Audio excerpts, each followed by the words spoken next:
ជំរាបសួរនេះគឺជាវីដេអូចែកម្លែកអំពីគណិតវិទ្យាដែលប្រើប្រាស់ឧបករណ៍ក្បាច់ហើយខាងមុខខ្ញុំដែលខ្ញុំកំពុងតែចែករំលែកនេះគឺជាឧបករណ៍ក្បាច់ដែលបងប្អូនទាំងអស់គ្នាចង់រៀនអាច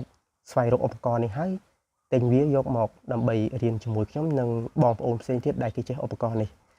បើយើងចេះនេះក៏វាល្អដែរអូខេតោះ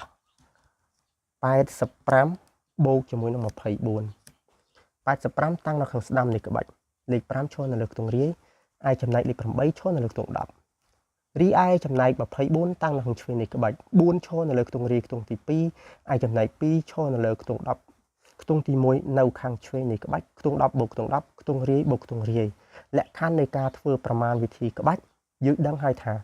ខ្ទង់ណាដែលធំយើងត្រូវតែបញ្ចូលមុនខ្ទង់ណាដែលបញ្ចូលក្រោយគេគឺខ្ទង់រាយ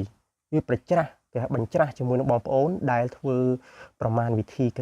ណិតវិទ្យាដែលបែបភ្លឺបងប្អូនចេះហ្នឹងបងប្អូនបូកខ្ទង់រាយមុនហើយតបបូកខ្ទង់10ប៉ុន្តែខ្ញុំគឺបូកខ្ទង់ណាដែលធំមុនបើសិនមានខ្ទង់10ធំជាងគេគឺបូកខ្ទង់10មុនគេតែខ្ទង់ដែលបូកក្រោយគេឬក៏ដកក្រោយគេគឺខ្ទង់រាយឯនេះវិញទេអញ្ចឹងវាមានលក្ខណៈខុសគ្នាតែប៉ុណ្្នឹងទេតោះអញ្ចឹងចាប់ផ្ដើមទាំងអស់គ្នាខ្ទង់10យើងត្រូវបញ្ចូលប៉ុន្មានយើងត្រូវបញ្ចូល2លេខ2នៅលើខ្ទង់10តែយើងមានលេខ2សម្រាប់បញ្ចូលទេគឺមិនមានទេអញ្ចឹងយើងត្រូវធ្វើម៉េចយើងខ្ចី100យក20ណាពីព្រោះលេខ2នៅលើខ្ទង់10វាស្មើនឹង20 100យក20ស្មើសល់80ណាយើងយកតែ20ទេអញ្ចឹងយើងសងគេ80យើងយក80ឲ្យគេវិញដក80ចេញណា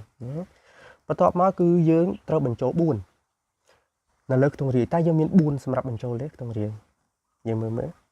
មានតែម្ដងមិនបាច់ចាំខ្ចី5ទេនេះខាងក្រោមនេះមាន4ចំនួន4គ្រាប់តែម្ដងគឺមានតម្លៃស្មើនឹង4ដូច4បញ្ចូលបន្ទាប់មកគឺយើងលុបទាំងឆ្វេងចោលចម្លើយគឺយើងឃើញ154តទៀត86បូកជាមួយនឹង24 86តាំងនៅខាងស្ដាំនៃក្បាច់6ឈរនៅលើខ្ទង់រាយ8ឈរនៅលើខ្ទង់10ឯចំណែកនេះ24គឺតាំងនៅឆ្វេងនៃក្បាច់4ឈរនៅលើខ្ទង់រាយឯចំណែក2ឈរនៅលើខ្ទង់10ខ្ទង់10បូកខ្ទង់10ខ្ទង់រាយបូកខ្ទង់រាយតោះខ្ទង់10ត្រូវបញ្ចូលប៉ុន្មានយើងមើលឆ្វេងមើលលេខប៉ុន្មានខ្ទង់10គឺលេខ2អញ្ចឹងយើងត្រូវបញ្ចូលលេខ2នៅលើខ្ទង់10ខាងស្ដាំតែយើងមាន2បញ្ចូលទេអត់មានទេមានតែមួយគ្រាប់ទេអញ្ចឹងយើងត្រូវខ្ចី100យក20ពីព្រោះលេខ2នៅលើខ្ទង់10ស្មើនឹង100ស្មើនឹង20លេខ2លើខ្ទង់10អញ្ចឹង100យក20នៅសល់80អញ្ចឹងយើងត្រូវសង80ទៅគេវិញឬក៏ដក80ចេញហ្នឹងឯងបន្ទាប់មកគឺយើងត្រូវបញ្ចូល4នៅលើខ្ទង់រាយតែយើងមាន4បញ្ចូលទេគឺมันមានទេមានតែតម្លៃត្រឹម3តែប៉ុណ្ណោះអញ្ចឹងធ្វើម៉េចតើខ្ទង់ណាដែលធំជាងខ្ទង់រាយគឺខ្ទង់10តែយើងខ្ចី10អញ្ចឹង10យក4នៅសល់5 6អ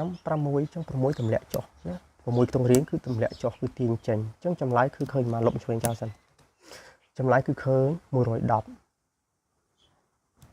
តទៀត87បូកជាមួយនឹង24 87តាំងនៅខាងស្ដាំនៃក្បាច់7ឈរនៅលើខ្ទង់រាយ8ឈរនៅលើខ្ទង់10រីឯ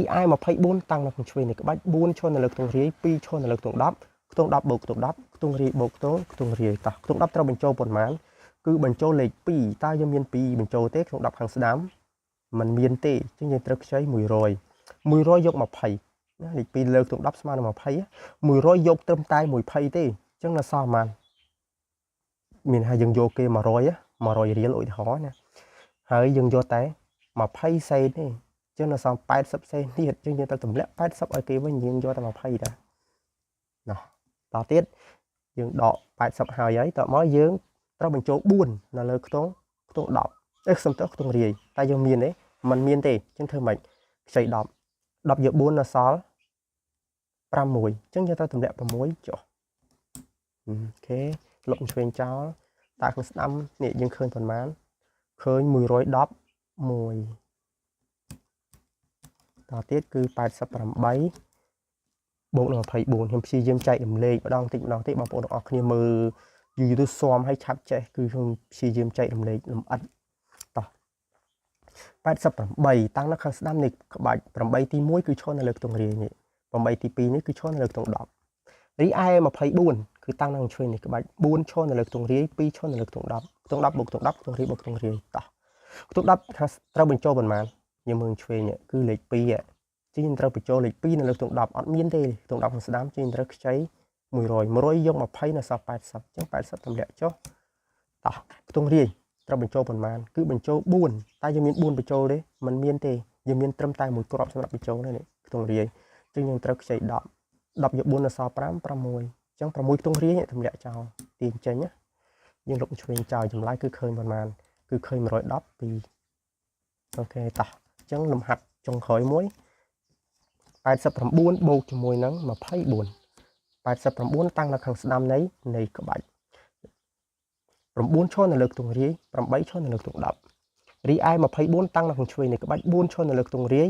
2ឈរនៅលើខ្ទង់10នៅខាងឆ្វេងនៃក្បាច់ខ្ទង់10បូកខ្ទង់10ខ្ទង់រាយបូកខ្ទង់រាយតោះ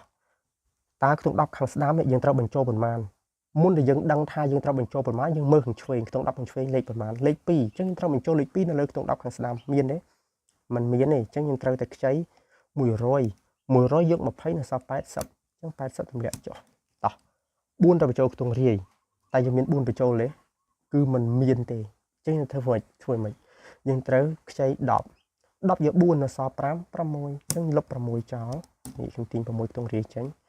តមកយើងធ្វើមកទីហើយយើងលុបខាងឆ្វេងចោលទាំងអស់អញ្ចឹងខាងស្ដាំឃើញប៉ុន្មានគឺឃើញ110ដើម្បីចឹងសម្រាប់វីដេអូនេះគឺខ្ញុំមានប៉ុណ្ណឹងដើម្បីចែកចម្លែកទៅដល់បងប្អូនទាំងអស់គ្នាសង្ឃឹមថាបងប្អូនទាំងអស់គ្នា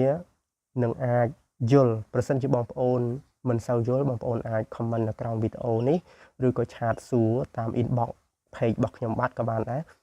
អ្វីដែលខ្ញុំអាចប្រាប់បានខ្ញុំនឹងព្យាយាមប្រាប់បងប្អូនអស់ពីសមត្ថភាពខ្ញុំគណៈពេលនេះខ្ញុំបាទយ៉ាងលីសូមអរគុណនិងសូមជម្រាបលា